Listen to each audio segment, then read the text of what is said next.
The Strait of Hormuz lies to the south of Iran, north of the UAE and Oman. 20% of the world's oil passes through there.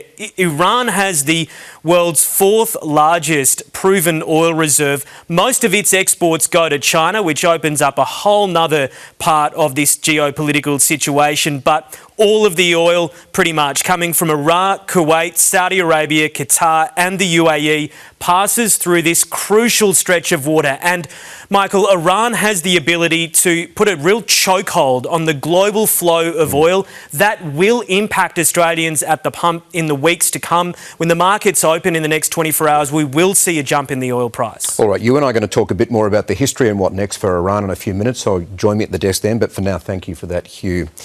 Now, the strikes closed the airspace across the Middle East, grounding flights and turning international aviation completely on its head. Making matters worse, Dubai Airport was bombed in Iran's wild immediate retaliation.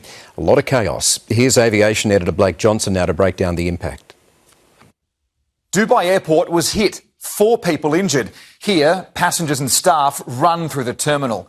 About 1,800 flights through the Middle East have been cancelled. That number grows tonight. It is a major hub. 90,000 transit passengers every day. Between them, Emirates, Qatar and Etihad have a small fleet of 29 aircraft stranded here in Australia. 2 in Adelaide, 3 in Perth, 6 Brisbane, 8 in Sydney and 10 in Melbourne, where the airport is running out of room to park them. Here's what the airspace above Iran looks like.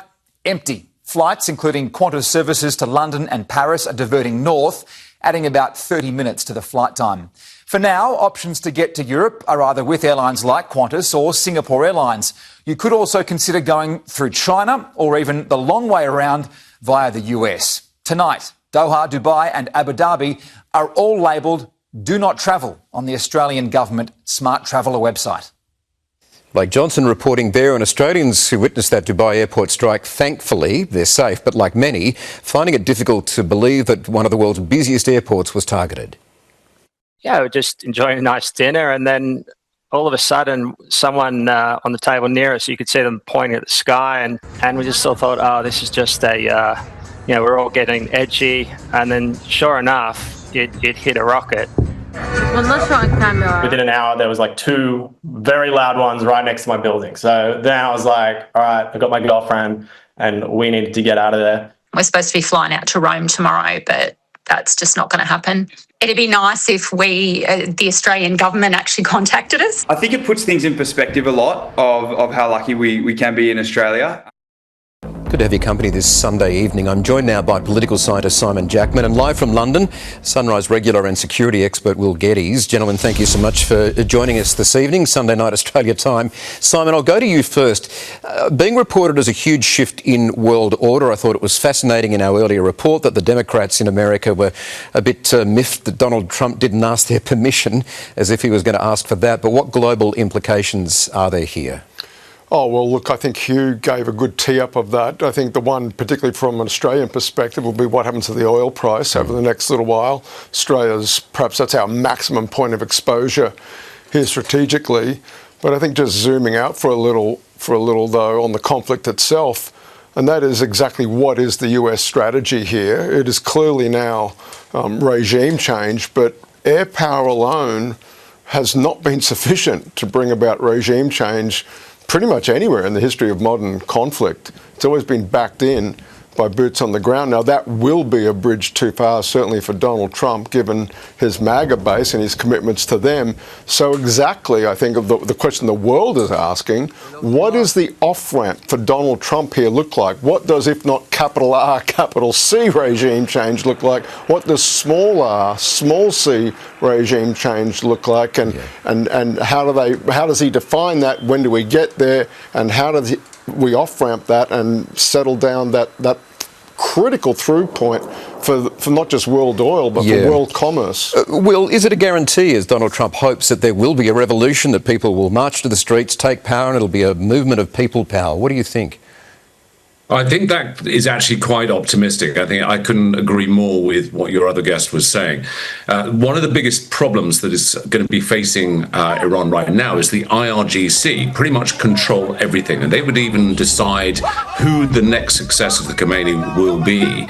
And the question right now is, will it be passed to another cleric, or will it be more militarized in terms of the control of the country by the IRGC? Now, we're hearing various reports about the top leadership being removed, but that doesn't mean that necessarily they've been disabled. You know, the IRGC is a little bit like a hydra, and you can cut off as many heads as you like, but there are still going to be those that sway and have power domestically. So although many Iranians will be taking to the streets protesting, they will try and regain control as much as possible, because the IRGC also have a lot of influence and control in the economy of Iran as well.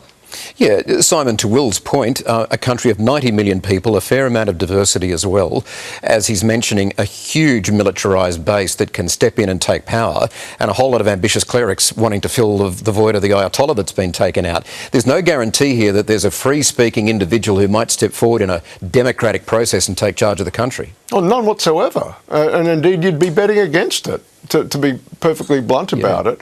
It's been 47 years that this arrangement, the IRDC and the Ayatollahs have governed Iran in the way the cultural and social roots of that system of government are deep, and there is no plan B. If you've made your bed in the Revolutionary Guard, there's no bright future for you in a future democratic Iran. It's just not happening. And so those people have made their bed. There are hundreds of thousands of them. There's no easy plan B for them in a future sunny democratic Iran. And so the idea that they're going to go quietly into the sunset, perhaps a good analogy might be Iraq, where de-Baathification was an insanely costly exercise of the United States. It required boots on the ground. It required decades. And as even today, the best you could say, it's an extremely messy outcome there.